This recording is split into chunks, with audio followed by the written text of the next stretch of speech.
Good morning, everyone. We are continuing with the modern literary theory, post-structuralism and deconstruction, directly from beginning theory by Peter Barry. Okay, this is a continuation, third lecture on the same. So, under the titles which we are discussing post-structuralism, I gave you an idea in the last class. Practical differences between structuralism and post-structuralism we are coming across here, and I told you we're discussing these differences, the common common points we noted down in the beginning. Later, we start here with the identifying the differences, basic differences under certain headings, mainly four headings. First one, it was about origin, that is finished off. Okay, origin, one from structuralism from structuralism from linguistics, and the other one, the post-structuralism that we are discussing, our main topic, it's from philosophy and the basic uh, inherent qualities connected with the origin of this or the disciplines which they are inherently connected with, we discussed in the last class. Today, the second title we are going to talk about, that is tone and style. Okay, so tone and style. Next, we are going to talk about the structuralist tone in writing or in interpretation. Let us see what they have to talk about. Structuralist writing tends towards TENDS. Tends, in a way, it is attracted towards, or it's connected in the way towards abstraction and generalization. Abstraction and generalization. More than abstraction, you just think about the term generalization. Structuralism connected with the linguistic, an area as linguistics, and you know how a grammatical uh, grammatical structures give you a generalizing view. So that is, yeah, if that is singular, then this is the verb you have to use. So this is the so every rule is already given. That is a kind of generalization, generalizing something. Many things you collect and generalize. So that is again, even whenever you have some rules there, that is almost like there is a kind of generalization going on, or that is, generalization is inherently present there. It aims for a detached scientific coolness of tone. See the tone of structuralism, not about post-structuralism. Please note down, every time we are having a comparison between these two. In that case, this is a detached scientific coolness. There is no stylish language. They do not want to make the language very flourishing, flowery. So every time, this is almost like reading a paper report. No emotional content you just see, not content, but the way they express anything and everything. Emotional content, definitely, if you're talking about happy event, or if it is about ultimately problematic or crucial death or any other events, definitely emotional aspects are there, but the way they present will be very detached and with a scientific coolness. You must think about the scientific essays you read, those never present anything in the way you read a poem or any literary piece. There is no literariness as such you can see there. It's about detached tone. With the structuralism, they prefer that. Given its derivation from linguistic science, this is what we would expect. An essay like Roland Barthes' 1966 piece, Introduction to the Structural Analysis of Narrative, that is reprinted in Image, Music and Text, edited by Stephen Heath in 1977. I will explain all this, don't worry. Is typical of this tone and treatment. Yeah, we will come across the major figures in post-structuralism later, and this Roland Barthes we have to discuss with that much detail. Okay. Then, Roland Barthes we will discuss, but just note down this introduction to the structural analysis of narrative is typical of this tone and treatment. If you think about the way the essay is that his writing, the way the style of his writing, this it is typical of. I told you what do I mean by typical. It's the epitome example, the most perfect example for such a tone and treatment. The way he writes in it, the way he treats his subject matter. It's with a detached scientific coolness of tone. Okay, so that is the way he this example for that time. Well, you can get many examples for detached scientific coolness. In most of the newspaper reports, sometimes newspaper normally have additional sheets and all, which talks about maths, which has much those how much literary quality. Like exactly, it reads like some literary pieces, poetry, many other literary pieces. But we know how an exact paper report stands like, and that is why that is the that in those cases we can see this detached scientific coolness of tone. Hmm? With its discrete steps in an orderly exposition, complete with the diagrams. He only orderly exposition and it's some diagrams. All those lead us to think only about some detached way of data analysis. Nothing more emotional than that. Nothing emotional about it. Okay. And the style is neutral. What do I mean neutral? Neutral is obviously something that doesn't have anything to do with the emotional. Neutral. You stand neutral. No, you are not really, you are very disinterested. You are not really, you are indifferent to the events happen. You are indifferent to what you talk about.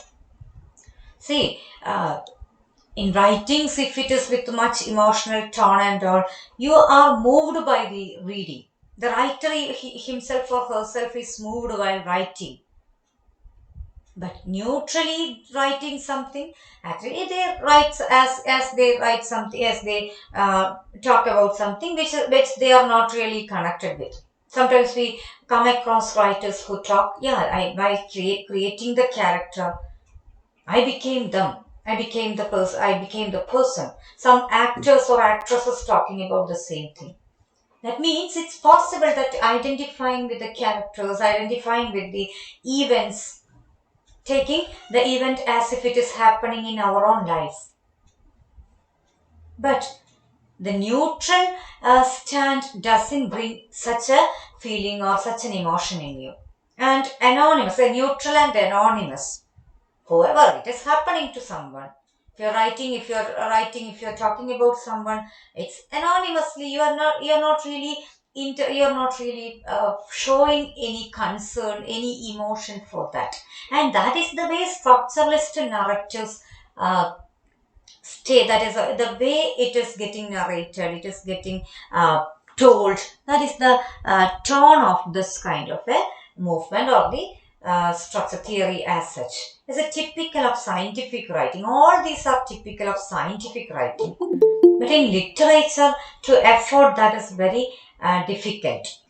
Typical of scientific writing. Yes. Now, let us go to post-structuralism, highlighted much as it is our theory, as our movement main topic. Post-structuralist writing, by contrast, tends to be, TENTS again, please note down, tends to be much more emotive,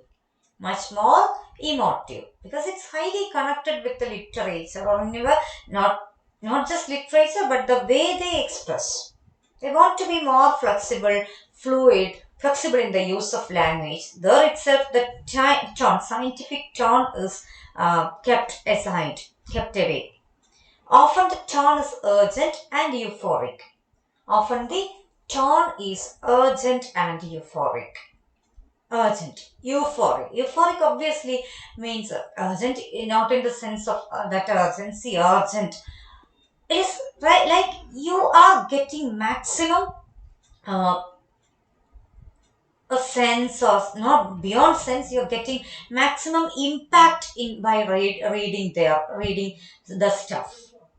Euphoric, urgent, Euphoric. Euphoric means you are much more happy. You are so happy to read that you are getting a feeling for the events created, events discussed, all those. Okay. Yes. Yes. So much more urgent and euphoric, and the style flamboyant. Flamboyant, very see, flowery, showy, self-consciously showy. They make it more showy. Very the way they put the language, the way express something, the content which they want to express, they make it very showy. Expressing things you can do in both ways or many different ways. Either in a very indifferent tone you can talk about something. Yeah. Ship sank. 480 death. That's reported. Expected. This is the way you can talk about disaster of that kind. Otherwise, yeah. How can you put it more in the tone of a literary content also you can, in a very literary manner you can put the same. You can talk about death in a very showy manner, flamboyant manner. Either you can praise death, you can talk about the philosophical planes of death, and same report you can make it in a very flourishing manner. Flourishing manner in the sense the flourish the language you can make more showy and all. If you come across this report in a newspaper, that may look like this, just about the ship sank and just about the number of people who died. But later, if you write about that event, if someone explains that, just think about Titanic as a movie. If you are reading out it as a novel, just think about the way the dialogues can occur. Is it as you as an outsider narrates the events as just as a witness, or as if, as a person who knows it from outside? No, the persons who are directly involved in the sinking, the disaster, to witness, their way of talking about the event may be very different. That must be a language without any neutral stand or neutral touch tone in it. It should not be anonymous. It should be very emotive, very euphoric, urgent. It should be very showy. The language can be very showy. Only then you can have an impact. The readers or the viewers can have an impact on the way it gets narrated. So this is the way their tone and style. It's very different from structuralism and post-structuralism. Between their tone and style, there are much essential differences. Okay, yes. And titles may well contain puns and allusions. Puns and allusions. See, title, I gave you an example for the title that is possible in structuralist tone. Just about, yeah, the event you get in a very factual manner. Exact number of death or whatever it may be, you get without any other kind of sophistication. But here, with the post-structuralist tone, if you choose to take a post-structuralist stand and write, there you can have titles with the puns, allusions, not directly telling something. Pun, you mean puns, allusions. Something referring to something entirely different, or something you are having connection. You should have to connect between events to get the whole idea clear. Allusions, puns, certain proverbs or some other ideas, basic metaphors, and then pointing out to what you have to say, what you would like to see. And often the central line of argument is based upon a pun or a word play. They don't want to express something as you narrate something factually. It's not about factual tone they would like to take. Post-structuralism takes a tone which is entirely different. It's very showy. The language can be very flamboyant, and you can use wordplay, pun, all these for the type of expression, or for the expression sake, you can use all these. Okay, yes. Often, deconstructive writing fixes on some material aspect of language, such as a metaphor used by a writer or the etymology of a word. Etymology of a word you are really familiar with. We know how gust, that example of gust was given as an example for how etymological connections can change your reading. Metaphors used by a writer. You're concentrating on that. You are trying to read the whole passage on behalf of that. So this is the way material aspect of language, something material about the language. You're trying to point out, you're trying to get ideas from. Okay, overall, it seems to aim for an engaged warmth,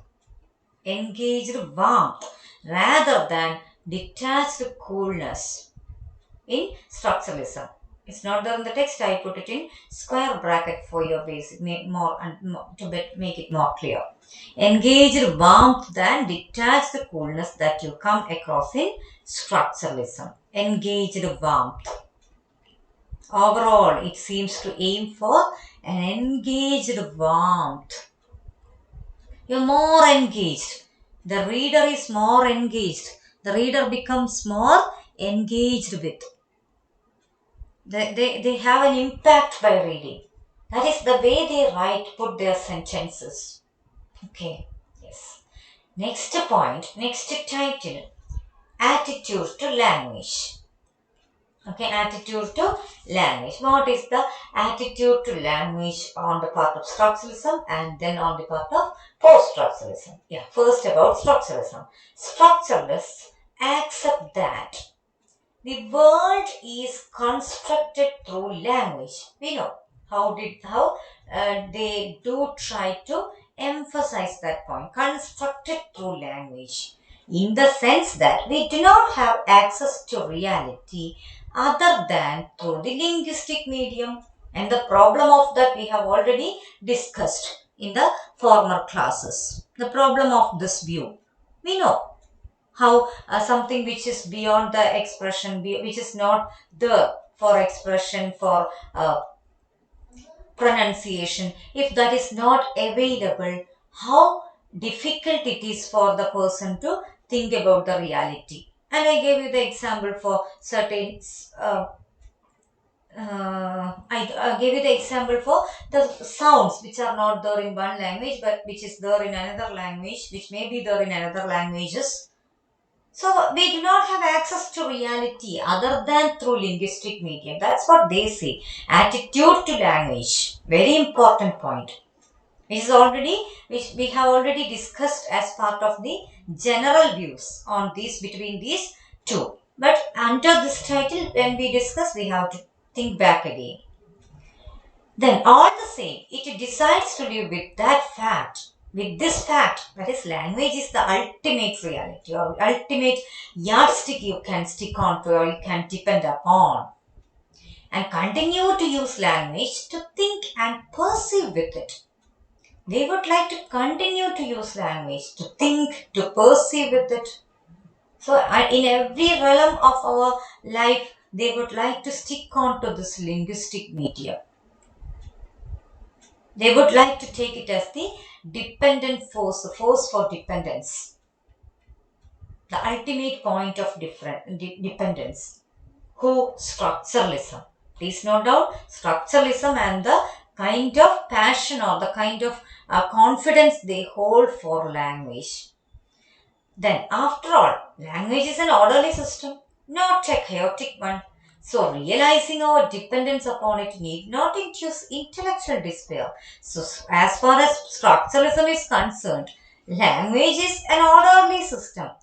Language is an orderly system. It is an orderly system as far as they are concerned. Yeah, commonly we can make it bold, but still, language is an orderly system, not a chaotic one. Then let me explain this point with an example which we may be very comfortable to think about. Just think about a person telling, I have only one friend.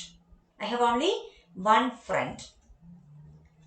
But that friend is very reliable, very good, very trustworthy, very passionate about my friendship.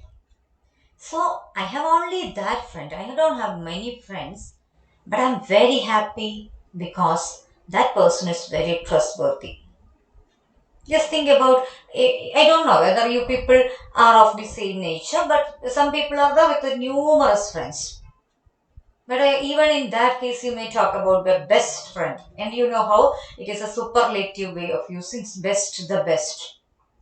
But in any case, just think about this person talking about just one friend. Here we can take this language as that one trustworthy friend.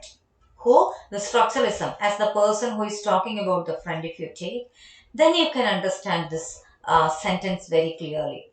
They said, after all, language is an orderly system, very trustworthy, orderly, very good a friend. Not a chaotic one, not a problematic friend. So, realizing our dependence upon it need not induce intellectual despair. So, I don't have much friends. I don't have much other to depend upon. But as it is very good, very orderly, not at all a chaotic. So, realizing my dependence upon that friendship should not induce any despair in me. In the same way, they say, structuralism says, language, as it is very reliable and orderly a system, such a good friend, why should that dependence, my dependence, all, the single, alone, I depend only on that. But that should not cause any intellectual despair. Oh, I have no other friends, I have no one to depend upon. No such despair occurs in them because they rely upon that, and that language is almost like a very good friend for them as far as they are concerned. Not in the case, not with anyone else. Structuralism says so. And so that they are very happy about this kind of a friend, this language as their friend. They do not have, or this structuralism doesn't have any intellectual despair at that juncture.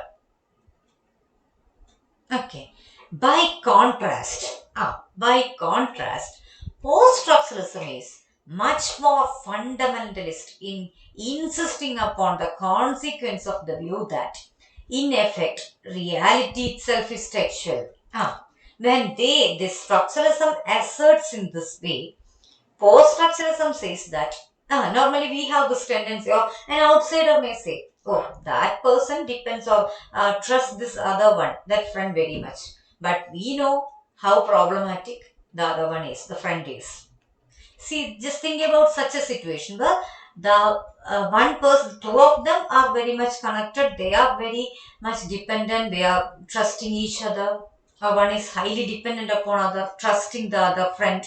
But an outsider, just think to be post-structuralism, they see that consequence of the view of that person I identify to be very problematic, not at all very trustworthy, and this consequence of the view of this dependence of the kind of trust the one person structuralism imposes upon or gives to the other. That in effect reality itself is textual. It's not very dependable. Not really dependable. The person just trusts, but that is not really the case. Okay, and the post-structuralism develops what threatened to become terminal anxieties about the possibility of achieving any knowledge through language. It's very terminal anxiety. It holds the terminal anxiety. Oh, that friendship, the person who is that structuralism is depending, trusting too much on language. But we know from outside itself, we understand that this is not really dependable, a friend. Reality itself is textual. What do you mean by textuality? Textuality, please note down, it is the meaning, generating meaning, the potential to generate meaning. That is the meaning potential of a text. One person with one reading for the same text, other persons can come with another different meanings. That's what I mean by readings. That is textuality, meaning potential, generating meaning. generating meanings. So reality itself is textual. What do you mean by that?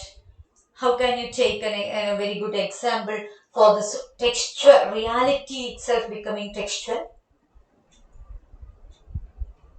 That is, yeah, my what I feel to be right is not the right. See, something you justify something when you do something in your life, but other persons may evaluate or criticize it according to their point of view. So your reality is entirely different from the other person's reality. Truth, trust, reality, all those can be textual. Anything and everything can change at any moment. The readings can be numerous and entirely different. Something very positive and the other at the next moment or with another person's it can be something entirely different. Just think about yeah, I'm writing 6. Just turning, yeah, we are face to face. And you might have come across such an argument or it's such a view. That is my 6. If you look at from the other part, just think about our being in the class and I'm writing 6, 6 turning to facing you on the floor and tell you people to read. You read it to be 9. Definitely you're going to read it to be 9. There is a funny question in that movie. Well, the person asks, it's a half of 8. Then, yes, in Telaka movie, the character asks back the question, is it like, if I cut it horizontally, if I cut it vertically, if I cut horizontally, it is going to be 0. If I cut it vertically, it is going to be 3.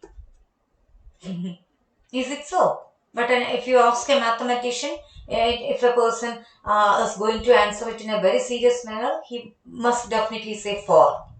So how many textualities? Just a funny examples even can get you to this idea. That is the provision of post-structuralism. And they say that this language is definitely going to bring that person to problems. But that person doesn't identify. Structuralism doesn't identify. Because they are highly confident about, structuralism is highly confident about that friend. Okay, so that is a funny example, but even then you can get the sense out of this. Hope you are clear with that. One is talking about the reliability, the other is talking about the unreliability. Or this too much of dependence with that much trust will not bring any positive effect. That's what post-structuralism says. Okay, yes. Terminal anxieties about the possibility of achieving any knowledge through languages. Now, the verbal sign in its view, whose view? Post-structuralist view, is constantly floating free of the concept it is supposed to designate. Verbal sign, signifier, signified. You might have come, you have already been given introduction to through the essay. Yeah, structure. No, yeah. In Saussurian essay, we have already come across that. Right. So, verbal sign, nature of the linguistic sign, that essay, we have already discussed all these points. Like sign, how it is floating, it's how signified. For one person, a tree can signify something. The memories of the swing or the beautiful fruits hanging there. For another person it can bring entirely different sense or feeling, like if the person has witnessed a person, another one hanging from that or committing suicide on that feeling of the tree, that concept may bring entirely different an effect on him or her. So that's why verbal sign is constantly floating free of the concept. When I told you to draw the tree, all the students, three of you, I entrusted the task for dealing with the essay. And almost all of you came across that kind of tree which you used to see in picture books while being very small kids. Why didn't you draw a coconut tree when that is there in abundance? in front of us, especially we Carolites. It's very easy to teach Saussurian essay, sign signifier signified concept, because we can ask back the question, why didn't you draw a coconut tree instead of such a tree, such a picture, the tree which you see always in the picture, that is already there, that concept is imprinted in you. Otherwise you would have drawn other trees, other kinds of other forms, other more other ways, other options you might have chosen, but you didn't. So that is the way it's constantly floating free. That doesn't mean that no student throughout Kerala, in all the universities, are going to draw. One person may draw, one person at one point may draw a coconut tree. That is chances there. You cannot, I never have had the uh, chance to, or I'm not supposed to tell you to draw such exactly, but for our fortune, great fortune, especially for the sake of teaching such an essay, almost always, all these years, students used to come up with same kinds of tree. Otherwise, the explanation would have been very difficult. Even then, we can manage because it's plotting free. One person can have one sign, one signified for one sign. Another person may take something entirely different. So, concept it is supposed to designate, it is plotting free. That's why we have numerous meanings. You cannot fix at a point, fix at a meaning. Fix just at a word and its meaning. It can float and it's freely floating. Floating free, you know the concept. It's not fixed, it's not stagnant, it can move and move and move. Okay, yes. Then the post-structuralist way of speaking about language involves a rather obsessive imagery based on liquid signs floating free of what they designate. Liquid signs float free of what they designate. What they designate. That is, signs are floating. They tend to designate, or they profess to designate something.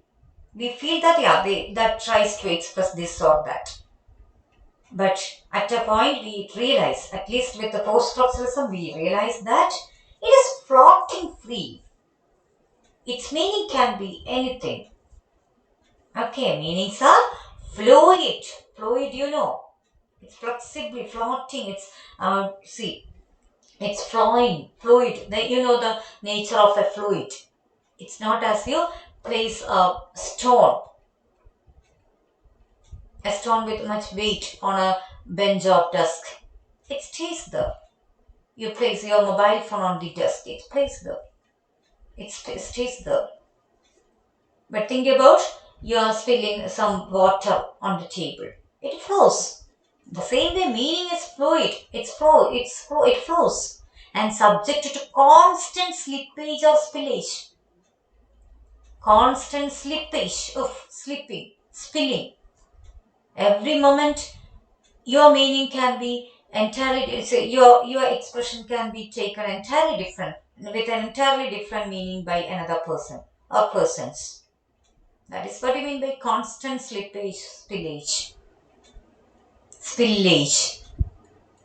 It's slipping.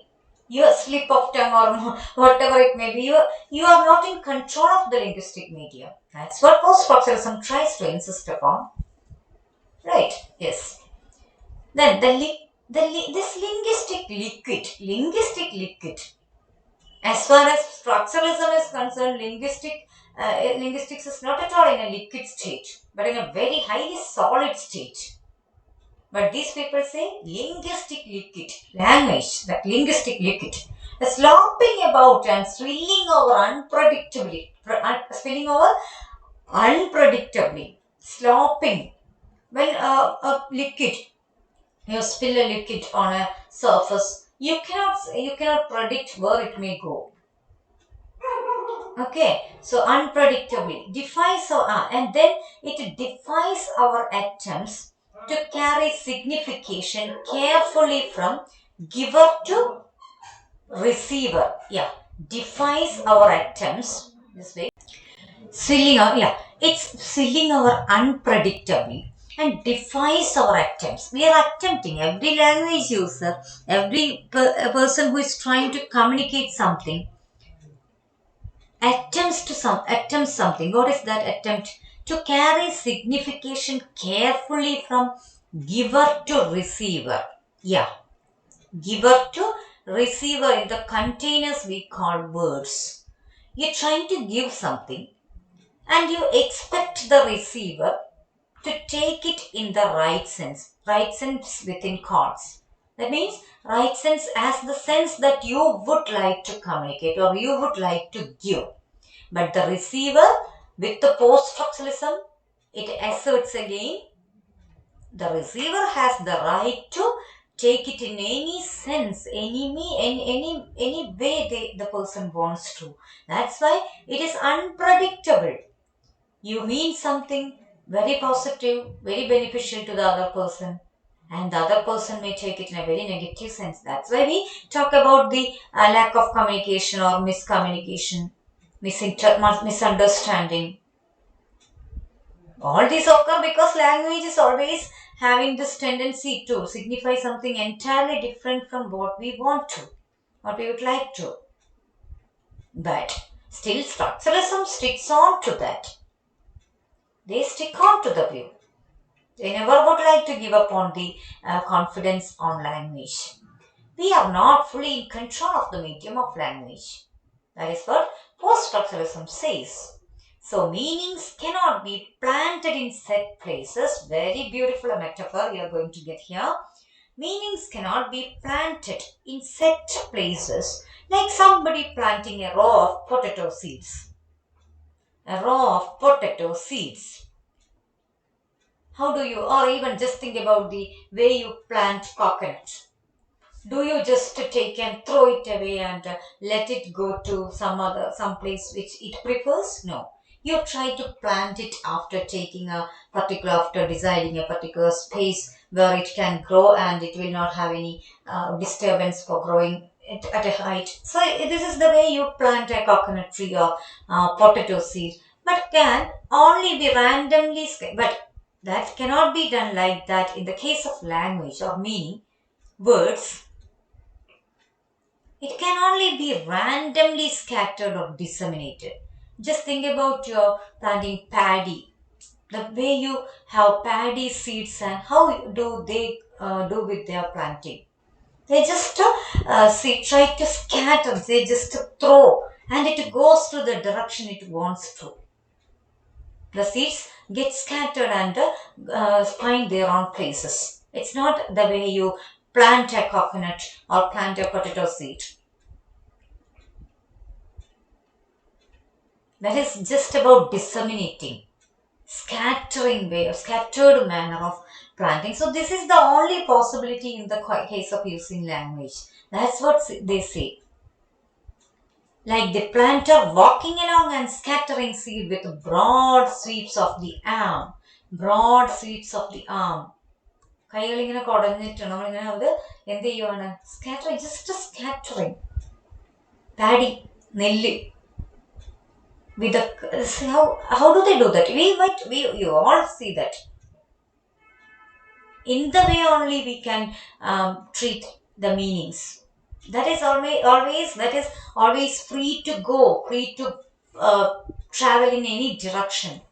You cannot take at the meaning as you take a coconut and you place it, you plant it well in a well decided manner, well decided already set place. You cannot set a place for this meanings, so that much of it lands unpredictably or drifts in the wind.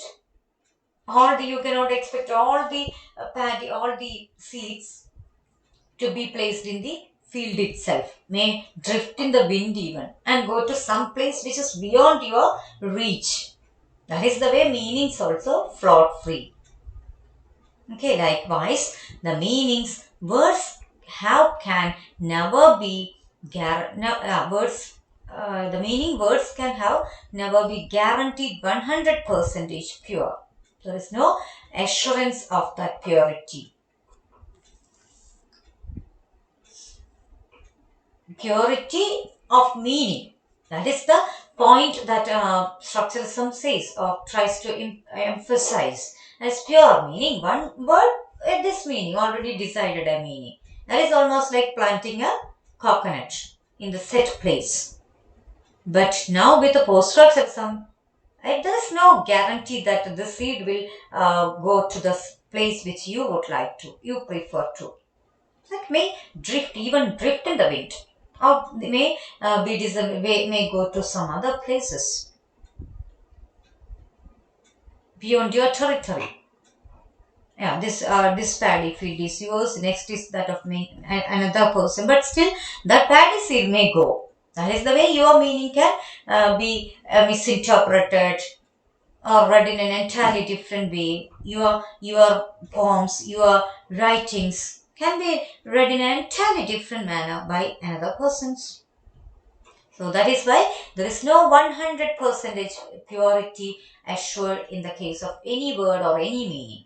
And that's what is the point post-structuralism tries to impose upon. Third point, yes. Uh, Thus, words are always contaminated by their opposites. You can't define night without reference to day. We will come across this. That is binary oppositions, very important tool that is used by post-structuralism. These words are always contaminated. What do I mean by getting contaminated? This way. Contaminating, getting something spoiled, contaminated by their opposites. As words are not always pure. One's meaning can be always in connection with something and something even the opposite. Just see here, you can't define night without reference to day. At least the feature of daytime, light, darkness. So the presence of light with day and that is missing during night. Even that is sometimes we have this binary opposites. Every word doesn't have a binary opposite, the exact opposite. Even then, the meanings are immediately connected with the other. You see, the certain examples are there like night, day, good, evil, or good without reference to evil. What is good? That is not evil. What is evil? That is not good. What is day? That is not night. What is night? That's not day. So and again there may be a common factor that which the presence of which may define one and the absence of which may define the other. In the case of day and night, it's light or darkness. Day, darkness is absent. Night, darkness is present. Day, light is absent. Sorry, day, light is present. Night, light is absent. So there is something common, and that's even then they become binary opposites and immediately connected. Good, without reference to evil. So language, the way language can lead us to trouble. That's words are always contaminated. This cannot stand alone. It has always to do something with the other one, the opposite, even the opposite. That is the problem. And good, evil, man, woman, these are always taken as binary opposite. East, west, binary. It's even at a higher plane. Or else they are interfered with by their own history. What may be the reference there? Etymology. Interfered, gust, at present, or at a very surface level. Very pure, with a very positive sense of host, especially in Indian context. Aditi Devo Bhava. That is the way we see. In that way, gust is something to be honored. Only the positive sense you have there at a surface level. But go back to the history of the term, etymological connection. You know how that interferes the meaning, even of the present. Right? So that obsolete senses. What do I mean by obsolete? Obsolete means which is not actually there in use. Even if you take the meaning of gust in the dictionary, our present dictionary, we may not have a reference to hostis, but etymology is entirely different. That is again a branch of study. Dictionary doesn't have the duty to get you the etymology of certain terms. Dictionary, the present dictionary, that's what you say. The latest dictionary, not most, latest dictionary can give you the meaning of the word which is existing at present. You cannot get the old English meaning of the term for a term in the present, the current dictionary which we may use, which we are using. So same with the etymology. You have to go in search. That is obsolete, but it retains a troublesome and ghastly presence. Still, it doesn't leave. It's a ghastly presence. Gust. Host is enemy. The sense is almost like a ghastly presence in the case of that word, and it contaminates its meaning. Okay, with the present day usage. Ghastly presence with the present day usage. Present day usage is the which is more visible, which is more accessible. Of course, if we do not know the meaning of a term, we are in search of the dictionary. We search for the same in a dictionary. But even in that case, that ghastly presence is there. That reality is there about the word, which has an etymological connection with something entirely negative or entirely different, and are likely to materialize just when we thought it was safe to use them. You are my guest. You are my guest. You are my guest. At the same moment, that may mean, oh, ghost, oh, enemy. This kind of an enemy present, a problematic present. The same tone, even with the tone, you can change. You can mean the entirely different plane, entirely different sense of the term gust. We think that it was safe to use. Only one positive sense for gust, but how entirely different it can be, you have already come across with the etymology. Gust is etymologically cognate with hostis, which means an enemy or a stranger. Just see, stranger, hostis, enemy. How different it is, or how different these are. Thereby, inadvertently manifesting the always potentially unwelcome status of the gust. Unwelcome status. I think I don't have to explain it again, because we very in a very funny manner we explained the situation even before. I think even with this class lecturing we gave the same in the series also, and even before that, how one person comes in the morning, it's fine, but in the afternoon the person doesn't leave and begins to have irritation. Even in the evening, the person decides to stay, even more problematic. So, possible potential unwelcome status. At the moment, the person is welcome, but the next moment it can change from one to the other. And there is every chance for that meaning to change. The long dormant metaphorical basis of words. Dormant, long dormant metaphorical basis. It's almost like sleeping there, hidden there, but at any moment it can reactivate, are often reactivated by their use in philosophy. Reactivated by their use in philosophy or literature, and then interfere with the literal sense. Literal sense.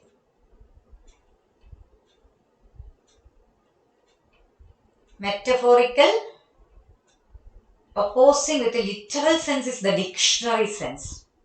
No chance for other thought.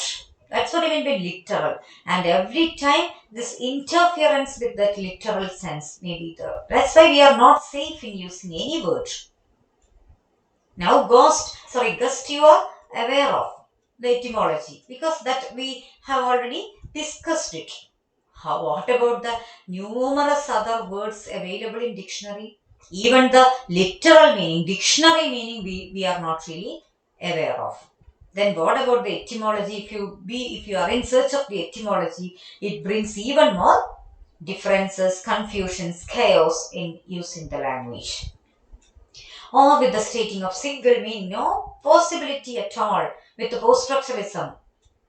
That stating of single meanings, nothing. That is impossible. This linguistic anxiety then is a keynote of the post-structuralist outlook. Linguistic anxiety. Okay, so that's all with the third title, that is attitude to language. Linguistic anxiety is the keynote, major point, argument point of post-structuralism. The next class, we will talk about the project or aim of both. First about structuralism, then about post-structuralism. Thank you so much for listening.